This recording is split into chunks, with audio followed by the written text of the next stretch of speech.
পানি চুমুক দিয়ে খাওয়া শেষ করতে হবে, তাছাড়া এই পানি জীবনেও কমবে না। আসসালামু আলাইকুম এভরিওয়ান, নতুন একটা ভিডিওতে সবাইকে স্বাগতম। সো এখন বাজে হচ্ছে ঘড়িতে 5টা 37 সকাল। সো বাসার দিকে যাচ্ছি।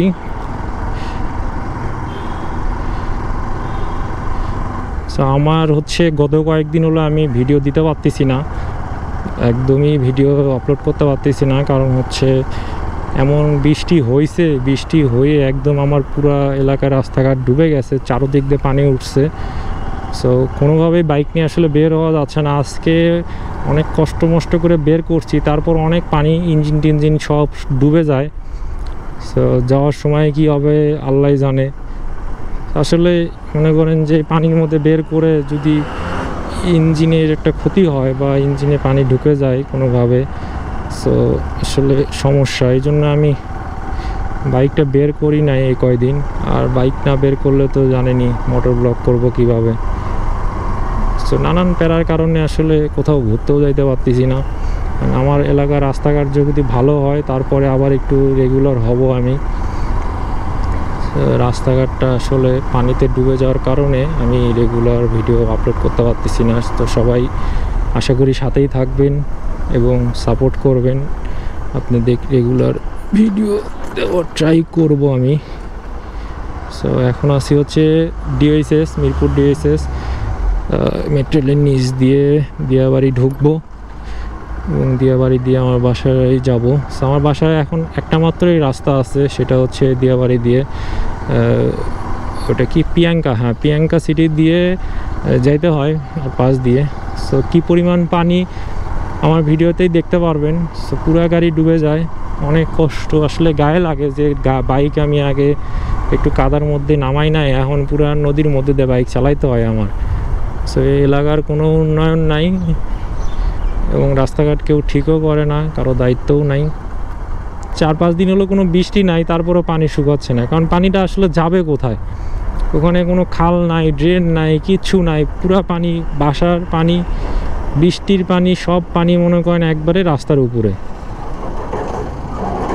সো কী আর করার। দিয়াবাড়িতে কিন্তু কাশফুল অলরেডি ফুটে গেছে, এই যে দেখতেই পাচ্ছেন এই পাশে কাশফুল, পুরা একদম কাশফুলের সময় এখন। সো যারা যারা কাশফুল উপভোগ করতে চান, কাশফুলের সাথে একটা সুন্দর ছবি উঠাইতে চান, তারা দিয়াবাড়িতে চলে আসেন। যদি আমি এখনও কাশফুল নিয়ে কোনো ভিডিও করতে পারি নাই, সো ভিডিও করব ইনশাল্লাহ সামনে কোনো দিন। এখন সময় পাচ্ছি না খুব একটা, সো সময় করে একটা ভিডিও করব আপনাদের জন্য, আশা করি ভালো লাগবে।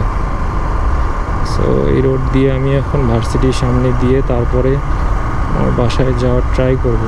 আসলে এই বাসার এই রোডটার কথা মনে হইলে আমার যে কি পরিমাণ প্যারা লাগে।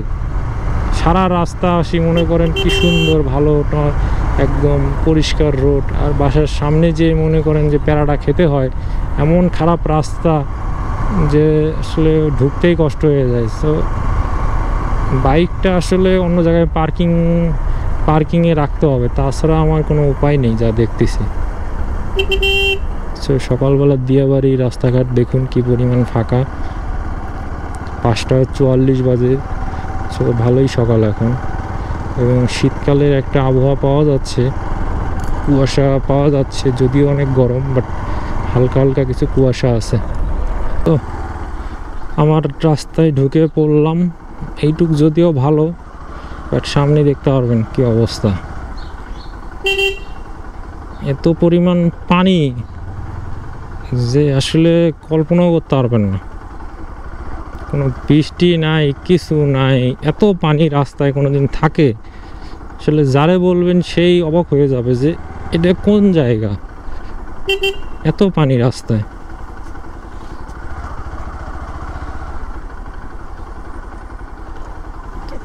এই রোডটাও ডুবে যায় পানি বৃষ্টি হইলে, বাট এখন কিন্তু পানি নাই খুব একটা। সো চলুন মেইন যে পানি যেখানে, সেখানে যে আপনাদের দেখাচ্ছি।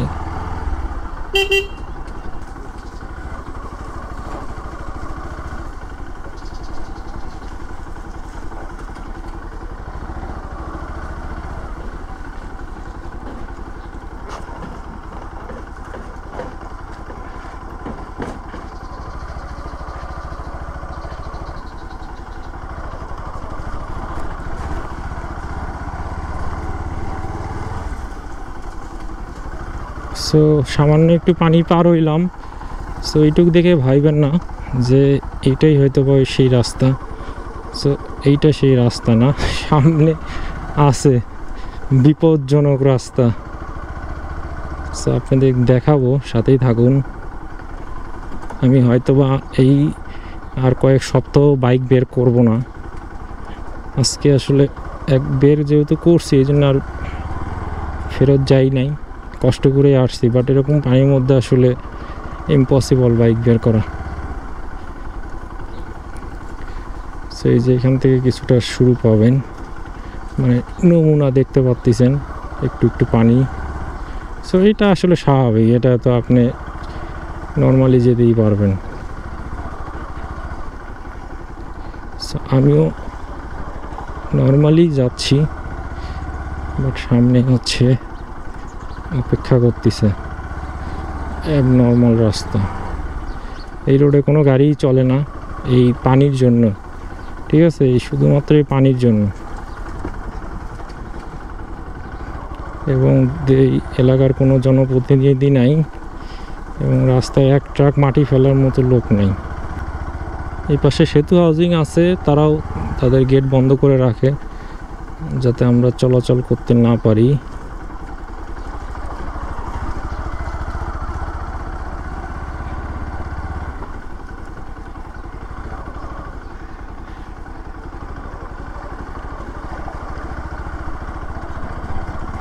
সো এইটুক তো নর্মালি আসতে পারলাম, সামনে হচ্ছে হলো আসল খেলা।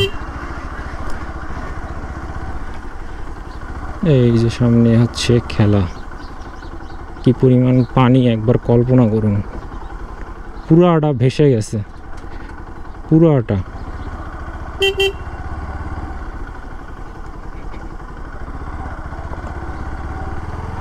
সো এর ভিতর দিয়ে কেমনে পার হবো? সো সাথেই থাকুন, দেখি কীভাবে পার হওয়া যায়।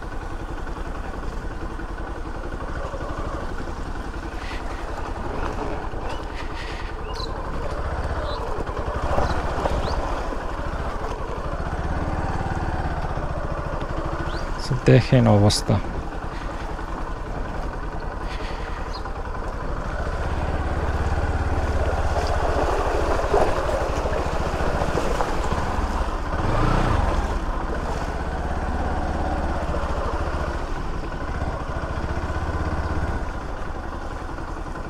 কি পরিমাণ পানি চিন্তা করুন।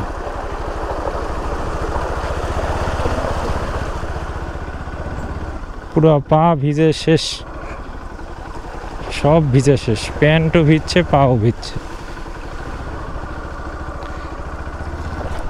দেখেন আরও আছে পানি।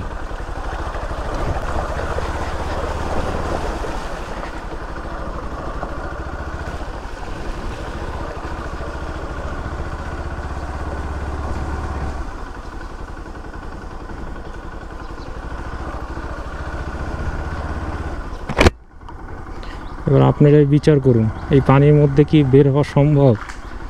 সে সম্ভব না। এই পানি চুমুক দিয়ে খাওয়া শেষ করতে হবে, তাছাড়া এই পানি জীবনেও কমবে না। সেখানে আবার ট্রাক আনে রাখছে।